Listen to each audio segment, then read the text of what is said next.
Good evening, brothers. My name is Dionysius Protopapadakis. I'm the Senior Director of Graduate Engagement for Phi Gamma Delta. Thank you all for joining us tonight for our open forum town hall for house corporations. Without further ado, I'll turn it over to Chairman of the Housing Advisory Committee, John Ziza, Ohio 1978, and he'll get the program started. Thank you, Dio. Welcome, brothers. Thank you for attending tonight. And thank you for the work that you do for your house corporations, your chapters, and Phi Gamma Delta. I'm going to start this evening by just giving you a quick recap of who the Housing Advisory Committee is, what we do by way of introduction, and then opening it up to each of you to introduce yourselves and to identify a topic that you'd like to discuss this evening, as well as identifying what chapter and house corporation you represent. So the Housing Advisory Committee over the past year and a half, 2 years, has transitioned from what used to be the 1848 Housing Committee.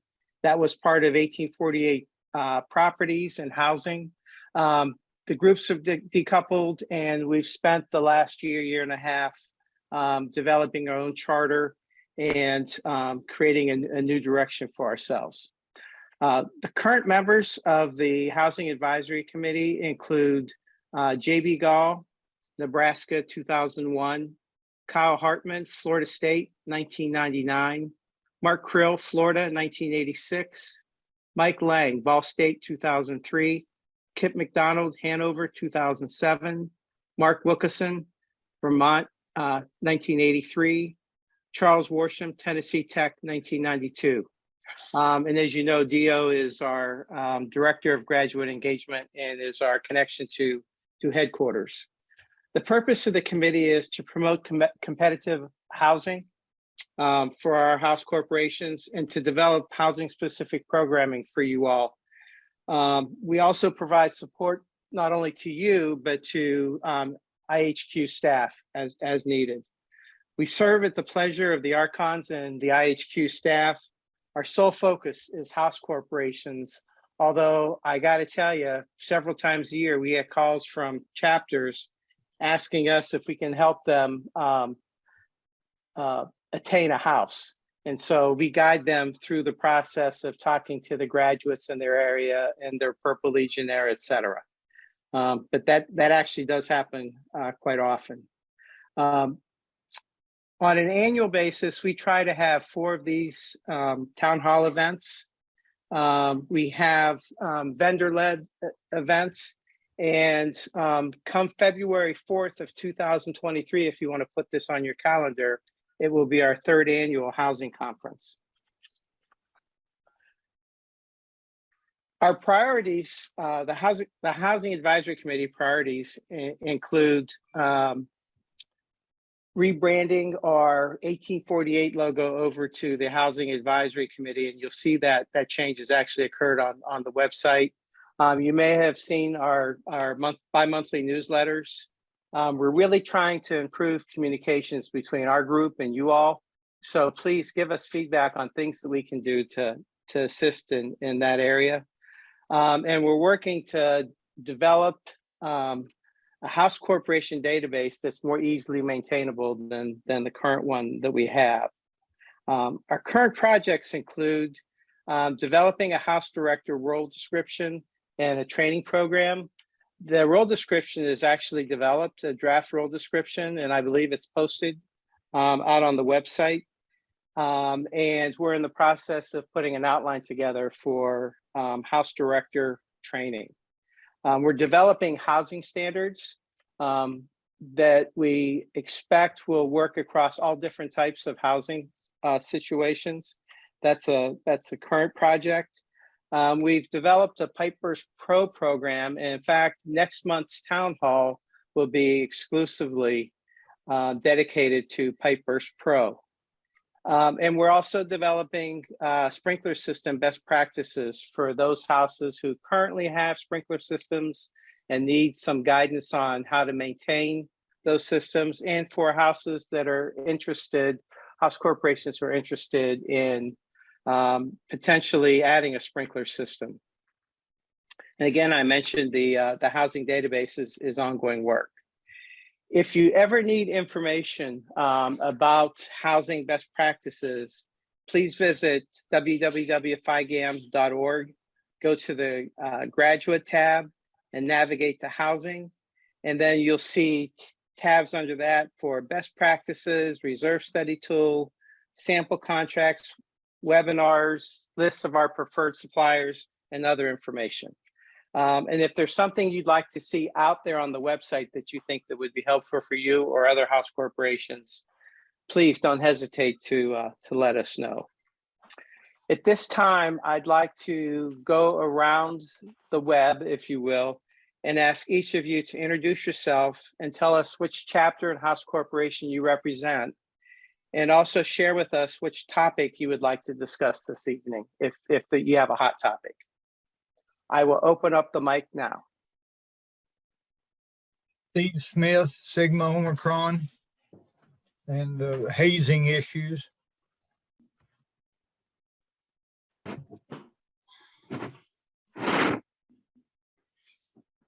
Thank you, Steve.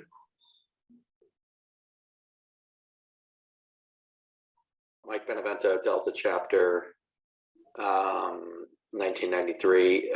We need to redo our bylaws, so I was interested in hearing about that, although John, you and I have talked about that a little bit. Yeah. Hey, Mike. I'm Michael Beavis. I live in Dayton, Ohio. I'm with the Mu Upsilon at Miami University in Oxford, Ohio. And I head up the Board of Chapter Advisors. I'm Jim Herring, Theta Deuteron, Ohio Wesleyan, graduated 1961, and I'm the chairman of the Board of Chapter Advisors. Rob Fagerberg. I am Vice President of the House Corporation, Upsilon Phi, University of Florida. This is Steve Maleka, Run Chapter at Knox College, Galesburg, Illinois. Probably the topic that's of most interest to us is our chapter house is 101 years old now. Probably the oldest house in the state of Illinois, and we need to do like a real major remodel on it.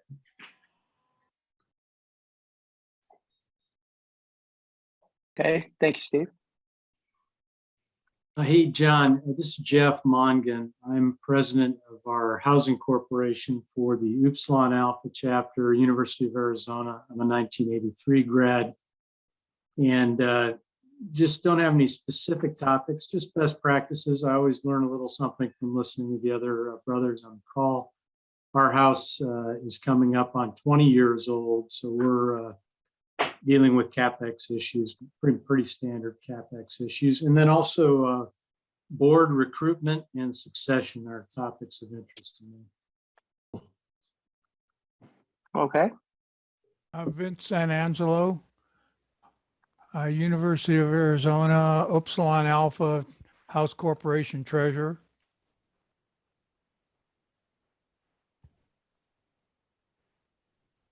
I'm Bob Hall, New Sigma chapter, North Carolina State University in Raleigh, and graduate of University of Kentucky, 1969.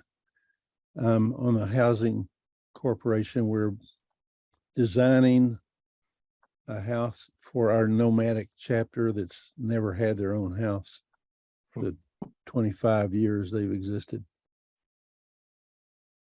Gotcha. This is Duncan Copeland, Purple Legionnaire of the Theta Deuteron chapter of Ohio Wesleyan University, class of 2020. I'm really here to listen and learn and see what everyone else has to say about things.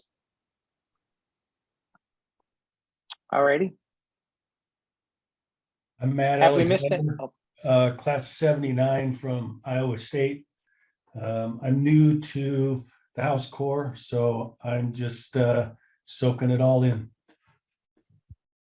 Okay, welcome, Matt. Matt, and if there's anything specific that you'd like to delve into deeper that may not get covered this evening, feel free to reach out to me. I'm happy to have a one-on-one conversation with you at your convenience.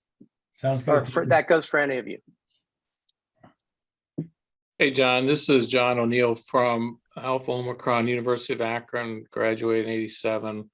Been House Corps president for it's my 25th year, and we're doing some big capital renovations on the exterior of the house, which is interesting. So I've heard a couple people talk about redoing the interior, which we've kind of done over the past couple of years, but I'd be interested to hear some ideas on some of the fundraising ideas and activities going on. Okay, thank you, John. My name is Tim Bowling, chapter House Corps president, newly involved this last couple of weeks, actually, from the Row Afro chapter of Virginia Tech. I'm class of '99. So I don't really have any specific topics I want to cover either. Okay, welcome, Tim. My name is Wade Fugate. I'm the Housing Corps president of Kamakra chapter Cincinnati, and I'm new to the Housing Corps, just trying to learn.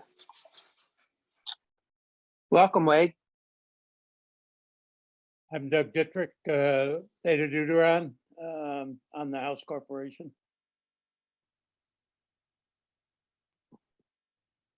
Gotcha. Thank you, Doug. This is Bill Lawton, class of '93, Upsilon Phi, House Corps, graduated from University of Florida. Assistant treasurer, newly rejoining the House Corporation, so just interested in best practices and any other advice I can pick up on the call. Great, thank you. Have we missed anyone? Hey, John, I can't see on my phone since I'm in my car stuck in the rain. This is Mark Crow. I'm on the HAC, also currently serve as the Upsilon Phi University of Florida Housing Corporation president. And sounds like a lot of different ideas, and I'm excited to hear from different people. This is all about sharing ideas and learning from other folks. So thanks for all of you joining, and we really appreciate it on the HAC. Absolutely. Thank you, Mark. John, this is Jim Herring again. At the very beginning, you mentioned the term housing director. I'm not familiar with that term. What's the definition of the housing director? Well, it's different on different campuses. So the house director typically is the person who represents the house corporation, typically lives in the house, and manages all aspects of house operations. So they're the eyes and the ears directly of the house corporation. Now, in some cases, they're students, graduate students. Again, it really depends on the fraternity housing environment. In some cases, they're university employees. In some cases, they're contracted employees with an outside firm. In one or two cases, they're actual older graduate brothers, like 40, 50-ish, who've chosen to go back and live in the house and help out in that regard. So it's a mixed bag, but the purpose of the role is to manage the house, on-site manage the house. But they're not necessarily a member of the fraternity, is that right? They do not have to be a member of the fraternity. That is correct. They can be, but don't have to be. And just being honest with you, sometimes what happens is out of desperation, house corporations hire 1 or 2 year or graduate students just out of school to be the house director. And oftentimes those are Fijis from the same chapter. In just about every case that I've seen that occur, it's not ended well. So if you get a chance to take a look at our role description for the house director, we recommend somebody older and not necessarily a Phi Gamma Delta brother. But those are just guidelines. Yep. So like in our case at Ohio University, we actually have an employee of the house corporation. We contracted with a gentleman who lives in the house 12 months out of the year and manages all aspects of the house. Not Greek, never a brother, just an employee. Does that help? Yes, thank you. You're welcome. Okay, I'm going to start from the top of the notes that I have on topics. Steve, you wanted to talk about hazing. I'm not sure how that concept fits in the House Corporation realm, but I'm happy to hear what you have to say and what questions you have. Well, it comes down, it's part of the, I guess for us anyway, this is at OSU, Oklahoma State, and Stillwater, Oklahoma. All part of the changes that have been occurring concerning the responsibility of the brothers relative to the pledges, their duration of the pledgeship period. And it does influence, I'm on the Housing Corporation, and it does influence us because it determines how many people live in the house. So we have a situation where once they're get initiated, they bail out. They move and go out and stay in apartments and don't stay in the house.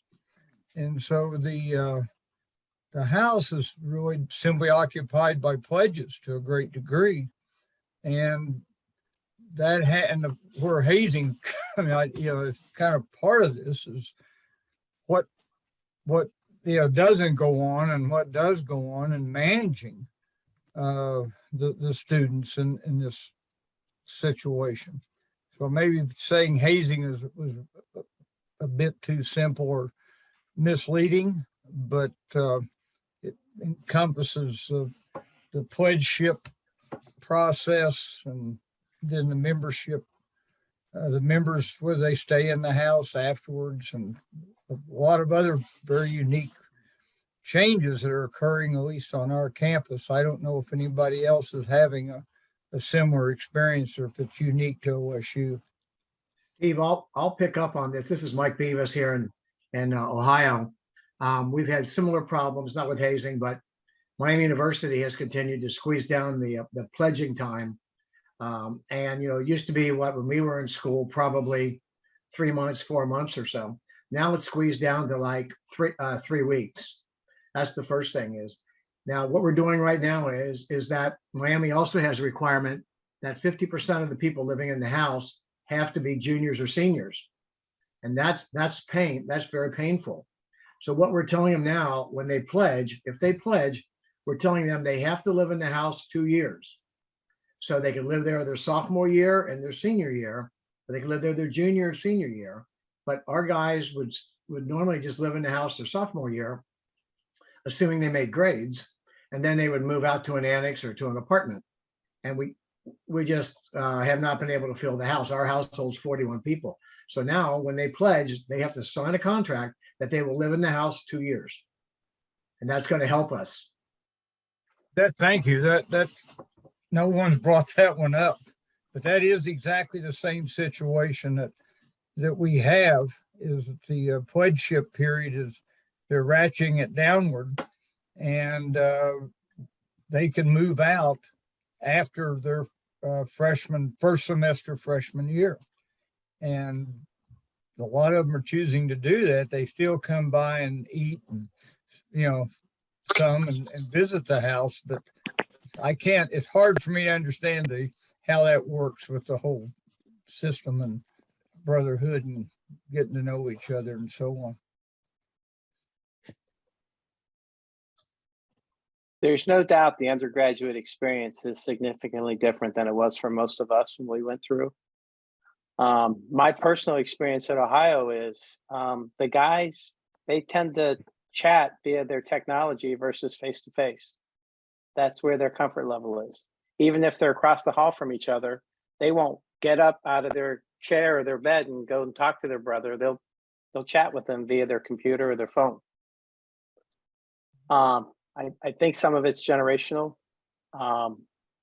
I don't know what the rest of you have noticed, but I think the brotherhood thing is certainly getting challenged with all the technology that these guys have available to them. And they have a lot more opportunities to do things on campus that maybe we didn't have when many of us were in college. So there are a lot of distractions, if you will, away from fraternity. I'm not making excuses. I'm just giving you the lay of the land as I see it.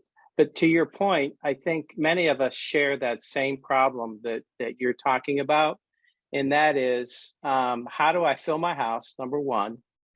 And number two, how do I entice upperclassmen to stay in the house or to want to live in the house? At Ohio, one of the requirements that we have is that the treasurer and the president have to live in the house. And sometimes those aren't sophomores. Oftentimes they are, but sometimes they're not. And so you can get some upperclassmen that way. Recruiting chair sometimes has to live in the house. There are things that you can do. I like the contract idea. We've not tried that at Ohio. We asked them to sign a document, I believe, when they pledge that they'll live in the house for 2 years, but it's not a real contract. And my question for those who use a contract, is it illegal? Is it a binding document where their parents sign? Because in some cases, these guys might not be old enough to sign a contract. And I was just wondering if there are financial implications if they don't fulfill their obligation.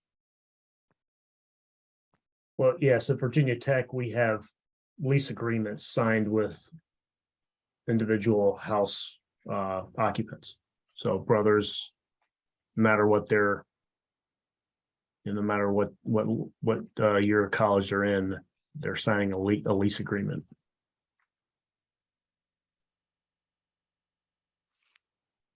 And is that a lease agreement for 2 years? In our specific situation, it's not. I mean, our house is relatively small compared to, I'm assuming, everyone on this call. So we don't necessarily have an issue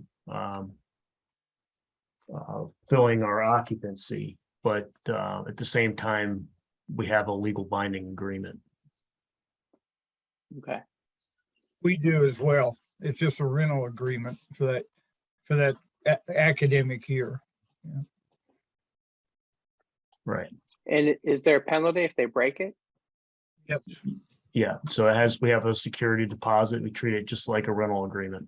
We've had a real estate agent brother of ours just draft a contract for us to execute.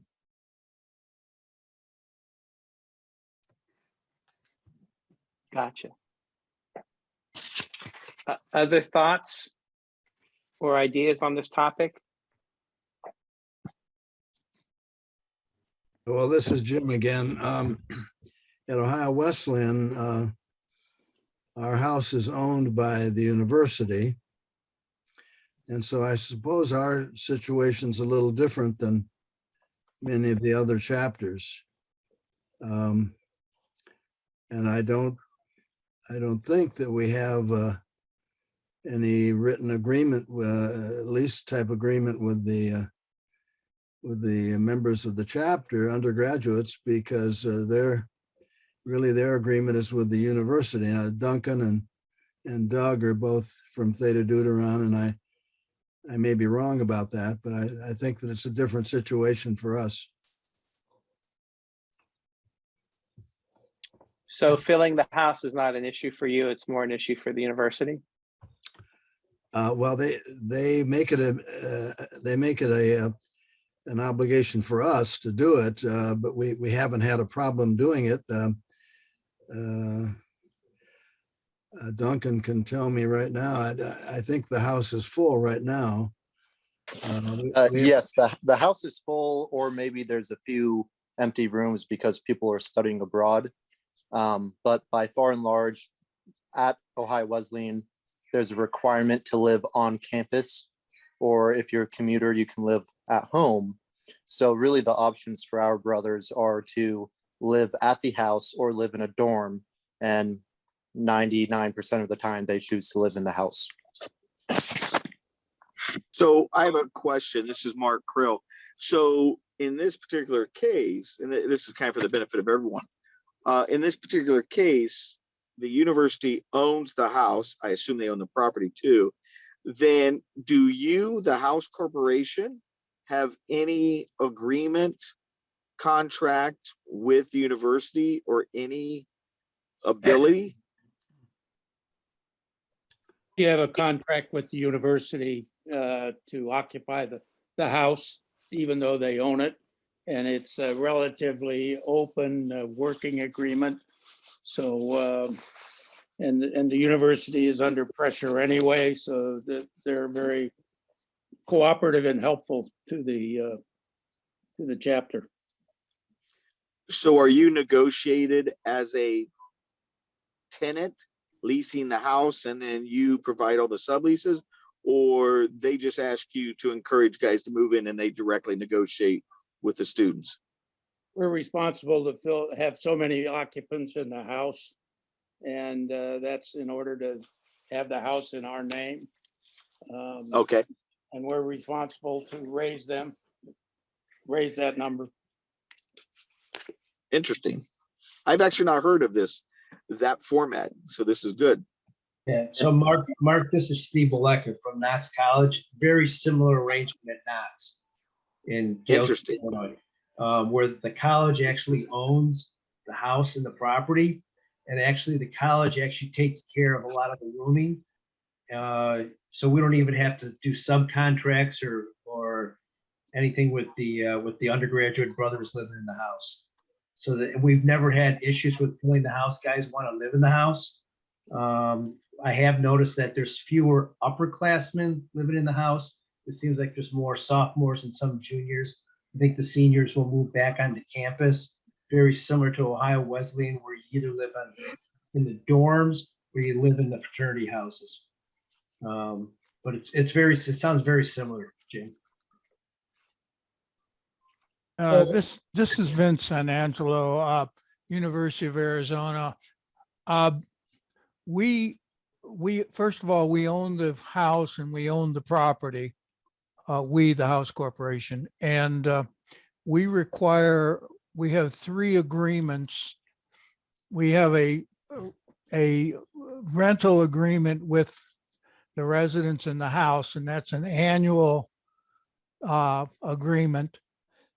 And then we have a non-resident agreement for those who live out of the house to make sure they understand their responsibilities when they come to the house. And then the third agreement we have is a master lease that's executed between the house corporation president and the chapter president, spelling out the requirements of the chapter to the house corporation, such as rent. That so the chapter has to pay the rent, and we have the house that we're in right now was built to a 66-man capacity. We have lowered the requirement down because the men just don't like to live in multi-men rooms. And we've lowered it down in the area of 50 to 55. And we have a situation where freshmen essentially can't live in the house. And it's not that we prohibit that. It's just that by the time they come to school, they've already made rental agreements in town or in houses or whatever, in dorms. University will not let them out of their dorm contracts.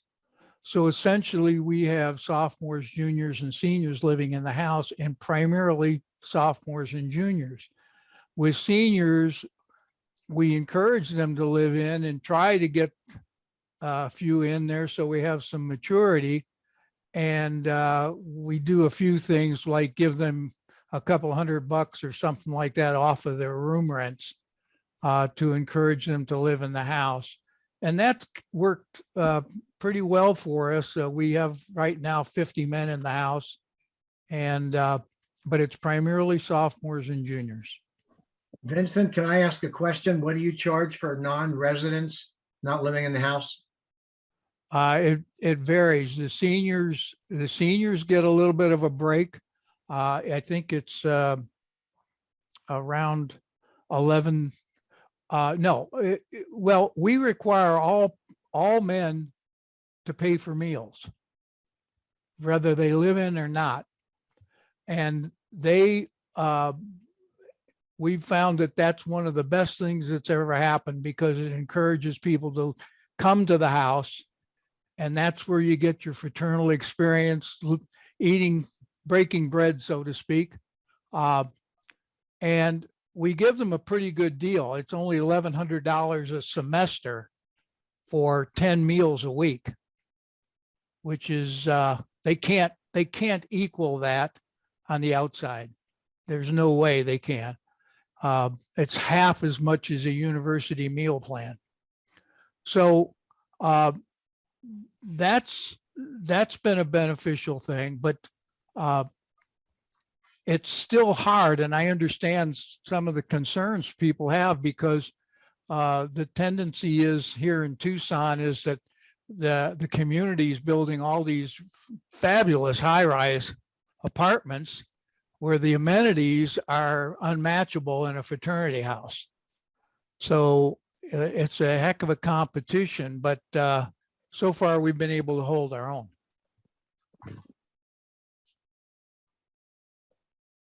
It sounds like our situation is very similar to what I'm hearing from others. The university won't share information about incoming freshmen until after they've signed dorm contracts. And so it costs a lot of money to break a dorm contract. So pretty much freshmen are living in the dorms. Then they move in the house as a sophomore, and they want to move out as a junior and senior. I see it not only being an issue as far as keeping the house full, but you've got sophomores on the cabinet who haven't even lived in the house. And so you're asking, 19-year-olds to try to run a fraternity, and they don't even have an experience of living in the house. So to me, the crux of the issue really boils down to, why do they not want to live in the house? What can Phi Gamma Delta provide that meets that need? And I lived in the house for 5 years. I can't imagine not living in the house when I was an undergraduate. And yes, it was 5 years. It just seems crazy to me that they want to bail so soon. And it sounds like it's across the board. And I'm guessing that Phi Gamma isn't the only fraternity that's having this problem. This is Vince Angelo again. I'll be blunt about it. This year we have an alcohol waiver in our chapter, which is the first time that's ever occurred. But whether the men admit it or not, the no alcohol policy has many, many benefits. But one of the things it doesn't benefit is occupancy in the house. A guy who's 21 years old, or he wants to have a beer, and he can't do it in the house unless they have the waiver. So they're just going to live out in the community. And that's just a fact. And I'm not advocating anything. I'm just saying that we have just come up with or qualified for the alcohol waiver, and the men really, really greeted that. And knock on wood, all's well so far. Explain the alcohol waiver, how it works, if you would, please. I'm sorry? Would you explain the alcohol waiver? Yes. And how it works, please? Every spring, the international headquarters accepts applications for the alcohol waiver, and essentially the men have a huge form to fill out that they have to qualify with grades, with activities, with performance, with behavior, and all sorts of things. And then it goes before a committee. I believe it occurred right before the ecclesia.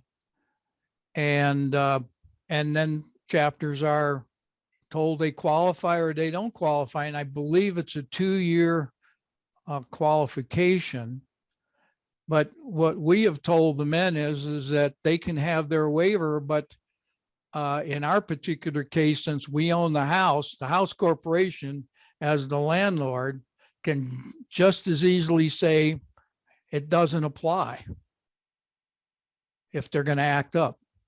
So our guys understand that it's actually part of our master lease. And we're hopeful it continues. I'm not I've been on the housing board for several years now. I'm not like 4, and that's never been brought up. And I was unaware of it. And that I'm looking forward to discussing that with the my other members and seeing why. I'm trying to find out why we haven't tried to go that way. I last time I talked, and this was with Bill Martin before Rob took over, he had told me that about 35 chapters had alcohol waivers. Now that number could be vastly different now, but it's not a lot. It's difficult to get. It's not easy to get, but it is available, and it was very welcomed in our particular case, because I don't think it lessened the impact on occupancy in my opinion. I think that would with us, yeah. I got a question for the chapters that are having trouble filling their houses. Have you ever surveyed the guys the upperclassmen that said they don't want to live in the house on why they'd rather move out? And is that a gap that you can close? You know, if it's alcohol, that's the reason. If the reason is they're moving out because they have a girlfriend or whatever, I'd just be curious to know why why they'd be interested in moving out. At Knox, we don't have this problem, but it might be something that might be worth looking into. At least the ones that we've surveyed, it's kind of all of the above. It's, the girls, the no restrictions on alcohol, do what they want to do, come and go as they want to. They almost all do eat at the house. I mean, they, lunch and dinner. So it isn't like they don't show up at all anymore, but they bail out, right after. We might get them through the sophomore year, but that would be, we get them for sophomore year, then that's pretty good right now. It's just the trend on the OSU campus. And those of us who were there a while back don't understand it.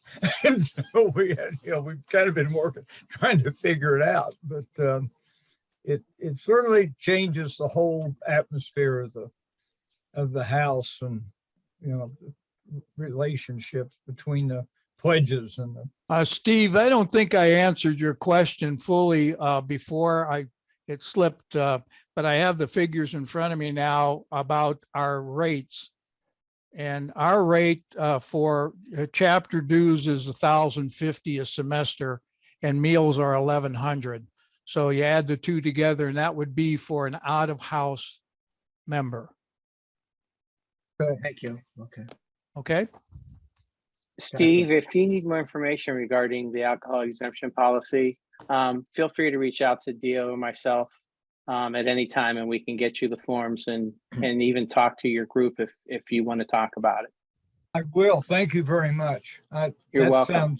I think we might be in good shape to do that. I understand the rigor, and I appreciate it, and I think we're doing okay in that regard. So I'll find out, but this has been very useful. Thank you, guys. Good deal. Guys, Okay, I'll bring up a topic if I can, John. One thing Go we're ahead. all going to have to face, and it may make a lot of us shake in their boots, but there are less men attending college every year. The nationwide average is now 60% women and 40% men. And at Miami University, the men continue to go down and women continue to go up.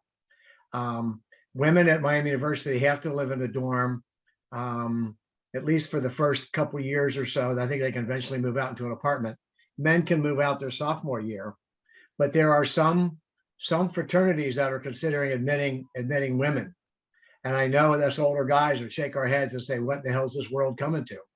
I don't know. Sounds pretty good. Thanks, Steve. You Might made me save smile.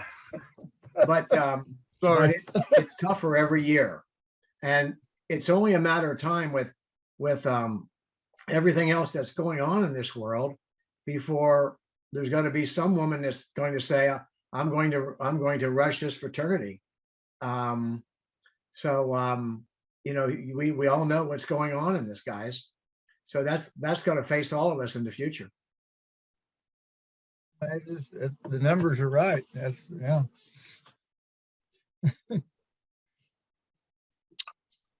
Yeah, I mean, there are a whole host of challenges with the younger folks, not just male, female, but with people who identify in specific ways, whether they're transitioning one way or the other. And the fraternity, I think, has done their best to deal with that. But they are challenging. And I know one of the things that we've considered at our house is in restrooms.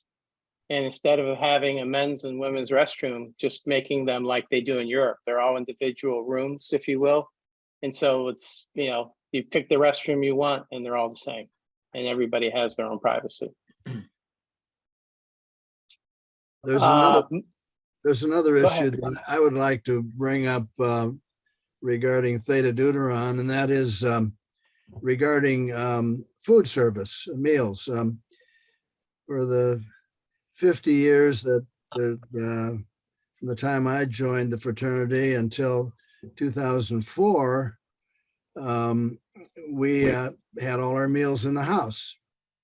Then when we went off campus for 4 years, and when we rechartered, the undergraduates decided that they preferred to get their meals on campus at the dorms. Now, Duncan would know because he was involved at that time as an undergraduate. It seems to me that our undergraduates are missing an important part of fraternity life and not having their meals with their brothers. But that's just something that kind of bothers me. But I guess it doesn't bother the undergraduates. They still, I think, prefer not to have food service in the house.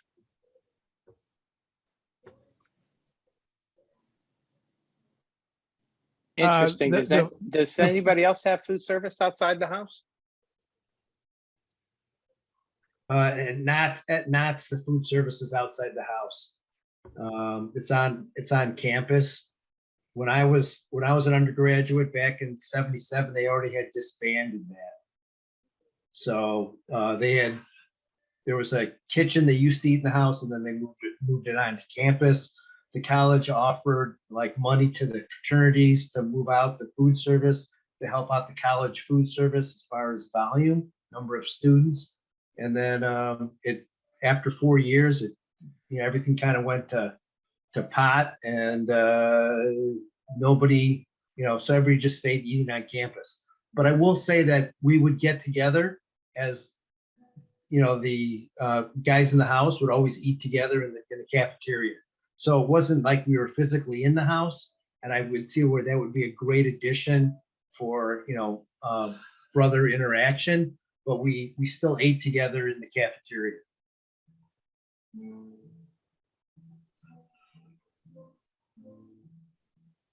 I think that there's value, especially now with the food service companies, that the food that they serve challenges what they can get on campus, and it can do it at a lower cost. And I think that's an incentive to live in the house. And I just, we've been using a food service company now since 2017.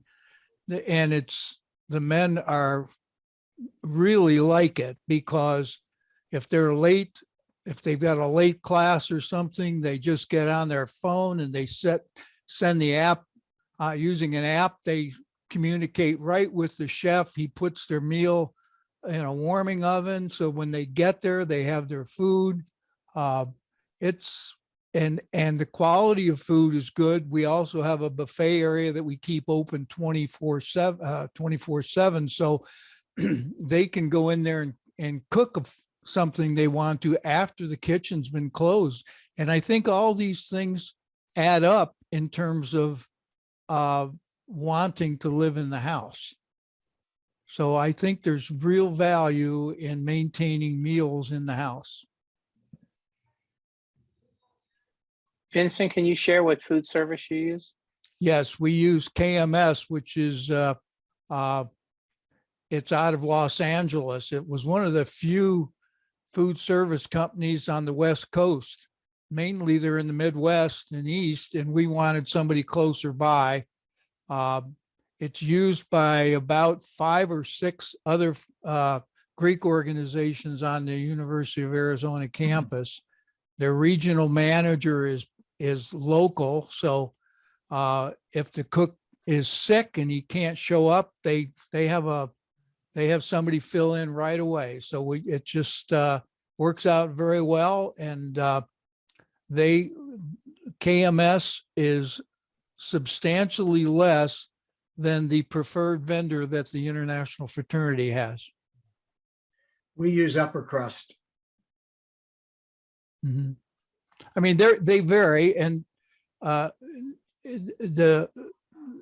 one we have, we've been very satisfied with. And in light of the food costs and that sort of thing, he has not raised prices in the last 2 years. Wow.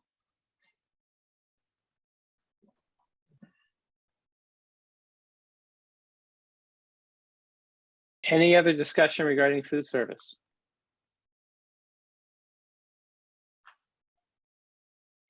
Okay, let's move on to remodel or slash fundraising, because I'm assuming if you're doing a big remodel, you're going to need money.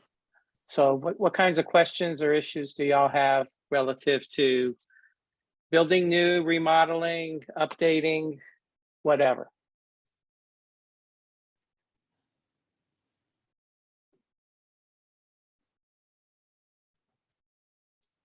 I think I was the one that brought this up initially, and I think it's, with a much older house, which was built in 1920, 21. There's where to actually start. I mean, there's questions. Do you remodel? Do you knock it down? Do you structurally, is it sound? It's almost like you need to get an engineering firm in there at first to come in there and come up with a plan and then move forward. We do have some commitment from the college to help us with some fundraising efforts as far as reaching out to graduates that were alum. So I guess that's kind of where we're at. At Virginia Tech, we're dealing with something similar. Our chapter house was built in 1940. And one of the issues that we're dealing with is our property and our houses is off campus. And so, I mean, I don't know what your situation might be, but there are zoning issues that we are dealing with. That might be a consideration that you have to consider also. I'll jump in on that. Thanks, Tim. We're off campus too at Miami University in Oxford, Ohio. The main part or the front part of our house was built in 1828. That's 1828. It was added on to in 1965. We had a terrible fire in the year 2013. We had $2 million worth of insurance on the house. The rebuild cost us more than $4 million. So we used the $2 million. We had fundraising of $1 million, and we took $1 million mortgage. Try to get mortgage for a fraternity house these days. That was fun. And so the house is now worth more than 5 million based upon the way that property has gone up, and we're right off campus. We're fortunate to have, I was in the class in 1970. We're fortunate to have a pretty well-known architect who was in my class, and he redesigned the entire house, the new house, and even added to it for no charge to the fraternity, and redid all the new parts. We were able to save the front part from 1828, but that really helped us. And so we thought about tearing down the old house, but it's so cool. It's right in the downtown Oxford area that we saved it. But it was a major project. It took us 2 years to do that.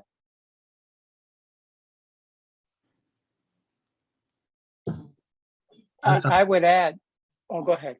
I was gonna say, that sounds like a incredible house with that older facade and the new building on it. So that's kind of where we're at.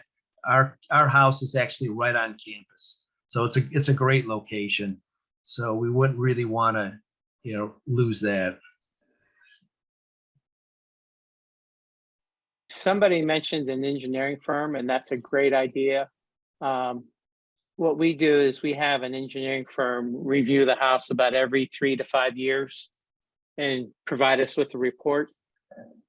And the priorities are based on anything that is a risk to the members living in the house is a top priority. Anything that's structural is secondary, and anything that's cosmetic is tertiary.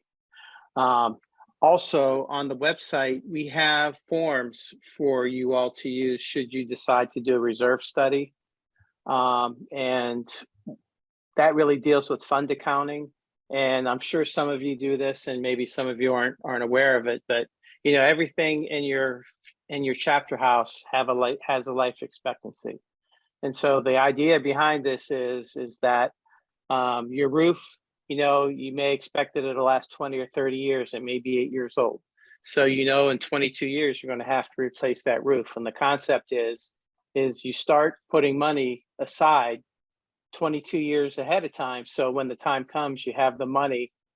Again, the smart people who know the time value of money, they project what those numbers would be, so that you have the cash on hand when it comes time to do those types of repairs. And you literally do that with everything in your chapter house. And the idea behind it is that you're always funded for the things that you need. Does it work 100% of the time? No, it doesn't, but it's a mechanism. Also, I would add that Mark Wilkinson is on the HAC committee. Mark is a partner in Columns. Columns is a fundraising professional consulting firm, and they do an outstanding job of helping people like us through the whole fundraising process. And if you haven't done fundraising, it's much more sophisticated than you might imagine. And it usually takes a couple of years to really get things going. So if you're thinking about fundraising and you want it for next year, you may be too late already, unless you have a bunch of really rich guys who are willing to give money freely. We use Mark with Columns, and they did a great job, but you have to have the Graduate Brothers underneath them to do a lot of the legwork. John, who is Mark with, did you say? He's with Columns. Thank you. You're welcome. And for those who might be considering a fairly large construction project, several $1 million or whatnot, I mean, from an accounting standpoint, tax standpoint, engineering firms, but also cost segregation studies help.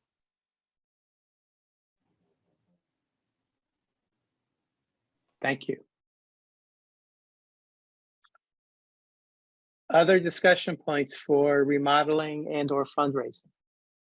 I would only offer that 5 years ago, we rebuilt the house. We stayed on the same piece of land. So one was destroyed in the original house, and then we rebuilt.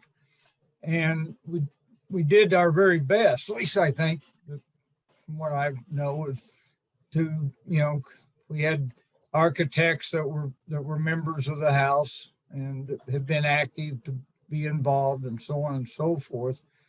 what we've learned 5 years later is that the contractor that we used is not very good. And I don't think there's any fault. I think it's just the way it happened. And so you can all of a sudden be hit with a lot of expenses far sooner than you expect. And that is, unfortunately, we were able to take care of it, but it's certainly, you can't over diligent. That's not even a word, but you can't have more diligence than making sure that the contractor is, the builder is somebody who's going to really do the job that you expect. And that's not what we got. So it's just, just a word of experience on that one.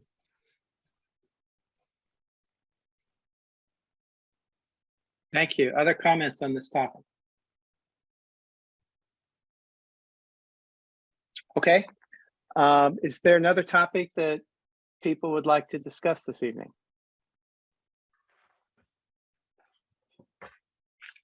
John, I've got just some good news that I'll share with everybody. I'm Ashley O'Curley from the Alberta chapter here. I'm up in Edmonton, Alberta, Canada, but I actually live down in Florida. But I'm up here for our 52nd pig dinner this weekend, and we are about to have a new house. So that's big news, and for our chapter and for Phi Gamma Delta, we actually have been renting our chapter house from the university, which has been an on-campus house for the last 37 years. And we actually just literally we bought some property a few years ago, and just off campus, and we're able to purchase a historic house, a house that was designated as an historic facility by the university, and I think by the city as well. And we were kind of involved with the preservation of this house. I think one of Alberta's first premiers, or like governors, lived in that house 100 and some years ago. And so we were able to, or maybe it was the first university president, I can't remember. But anyway, this historic house, we bought it for a cut rate, and we're able to renovate it and actually move it onto our lot. And it should be opening in the next couple of weeks. So big news there for Phi Gamma Delta. Also, congratulations.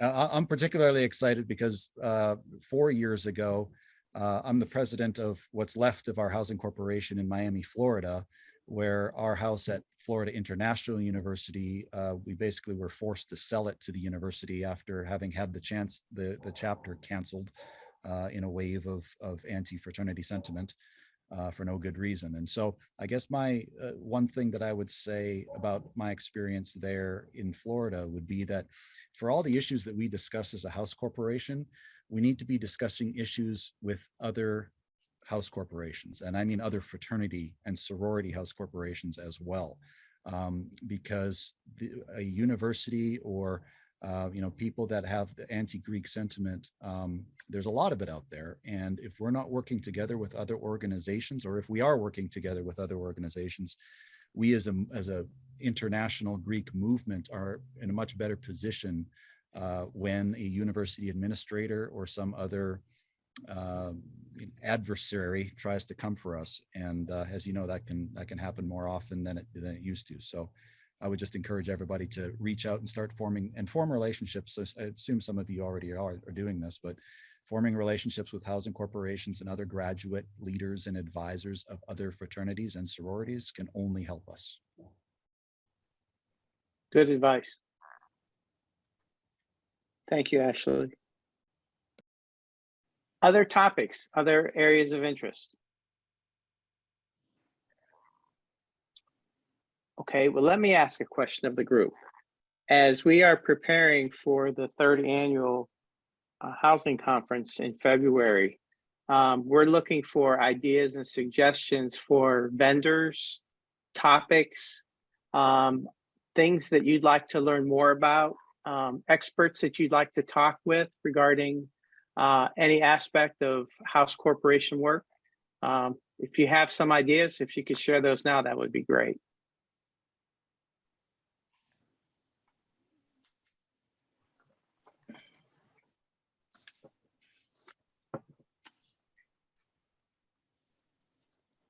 I'd say generally the concept of insurance, risk management. I think that's something top of mind for at least our chapter. How do we protect the House Corporation itself from, undergraduates not behaving correct, like gentlemen. Are you talking about liability insurance, or are you talking about property insurance, Both. or both? Both? Yep. Okay. And I'm assuming that you know that House Corporation members are covered by the fraternity's insurance policy, so long as they adhere to the risk management policies of the fraternity? Yeah, I don't know that. I've joined the House Corporation a couple of weeks ago, frankly, and I haven't seen what that liability coverage is. So, I'm quite concerned about that personally. Yeah, well, it's $1 million.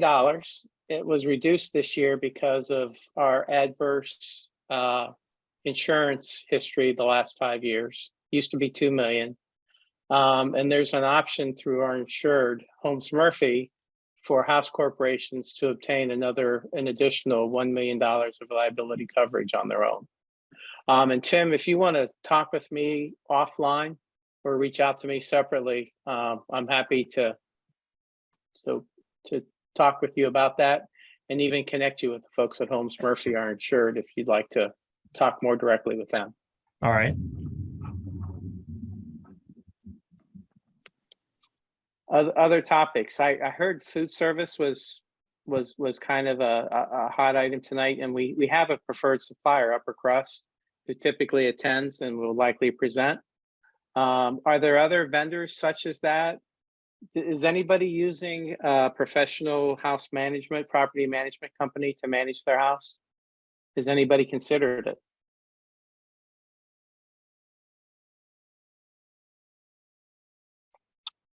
I'll take that as a no. So for everybody on the call tonight, I'm assuming we're kind of the traditional house corporation where we own the house and we manage the house for the most part. I know there are some exceptions, but in general. That's sounds like correct we're with all. us. Yes, that's our, I think fundraising, a professional firm that does fundraising, I think would be a great topic. This is Lou Gallegos from University of Florida. We're going to be evaluating what to do with our house in the next couple of years. One of the ideas is to move off campus and build a brand new house. Mm-hmm. Gotcha. I made that note. There was also a mention during introductions that somebody had a concern about board recruitment, House Corporation board recruitment, retention, building a bench. Are you all having issues with getting people to serve on your boards or keeping people?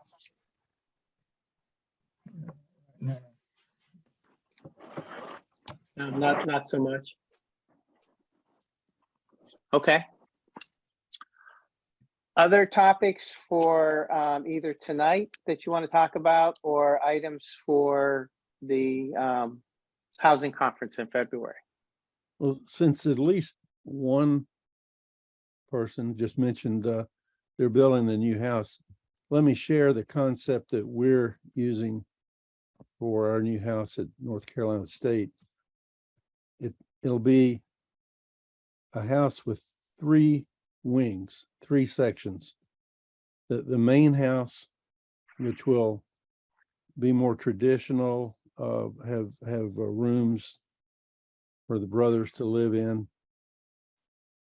The 2 wings are going to be built more like apartments, and they can be, if need be, separated, walled off, doors dividing, and rented out.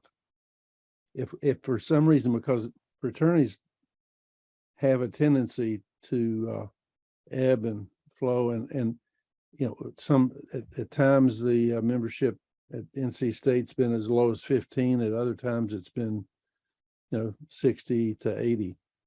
So to get through those difficult times, or who knows if a chapter might get in trouble and then you got the house, what are you going to do? So that's why we've designed this house so that we can rent those two wings to people outside of the fraternity and still be in the black. And on the other hand, if the fraternity needs that space, the older brothers might prefer to live in the apartment style living. And it is going to give us flexibility you don't normally see in a fraternity house. Just a thought.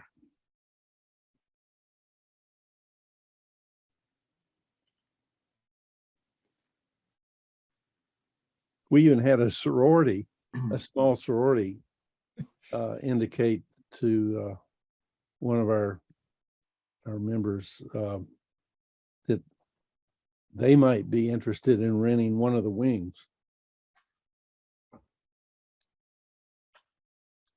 Interesting. Yeah. So it wouldn't exactly be co-ed. Always days. It would be convenient.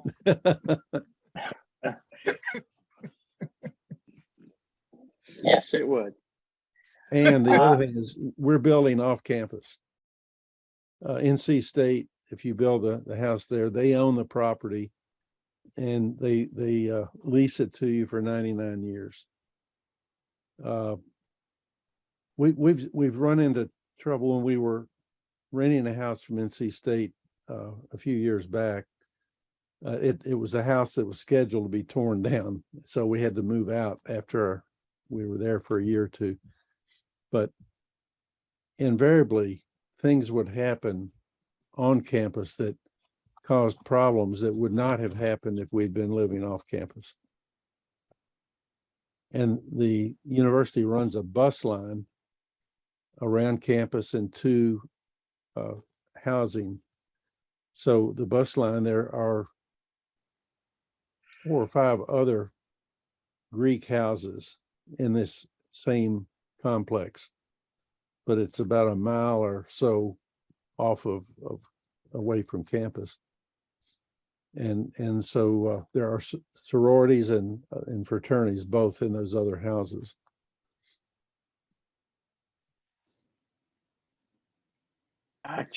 Gotcha.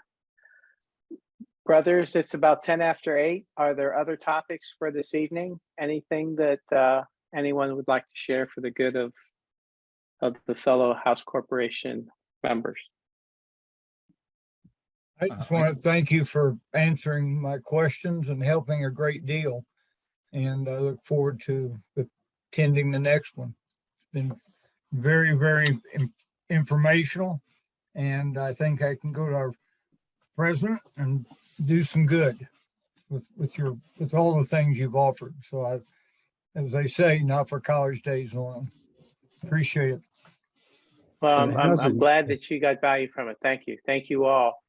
One thing I want to leave you all with. Very worthwhile. Everyone should attend it. I've attended one a year or two ago that was very helpful for us pulling our plans together. I would also suggest, I joined a little late, so maybe somebody's already mentioned this, but the fraternity sorority world has a political action committee called FSPAC. You can go to fspac.org. And the reason I bring that up is because one of their signature issues is trying to get donations to fraternity and sorority house corporations to be tax deductible. And it's called the CHIA, the Collegiate Housing Investment Act or something like that. And it's something that I support, and we would all have an interest in getting tax having our donations made to our house corporations be tax deductible. I was up in Washington April or May, I think, at one of their receptions, and they have receptions all over the U.S. We were actually on the verge of getting this in Canada with the Canadian Revenue Agency. And tax deductible donations for fraternity houses is, it's low cost, it's affordable student housing. And we've had some success with the Canadian tax authorities in moving that ball along. So fspac.org is where the fraternity sorority world helps to push that ball forward in the US. Thanks for sharing that, Ashley.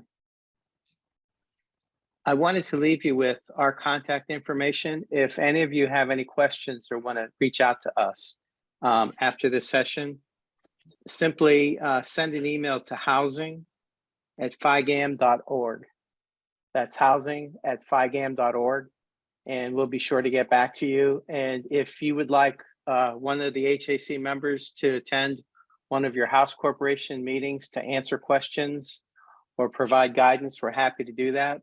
Again, just send a note out to that email address and we'll respond. That concludes our program for this evening, brothers. Thank you so much for attending. Thank you so much for the wonderful conversation. And again, thank you for all that you do for not only your house corporations, your chapters, but for Phi Gamma Delta. I wish you all a good evening.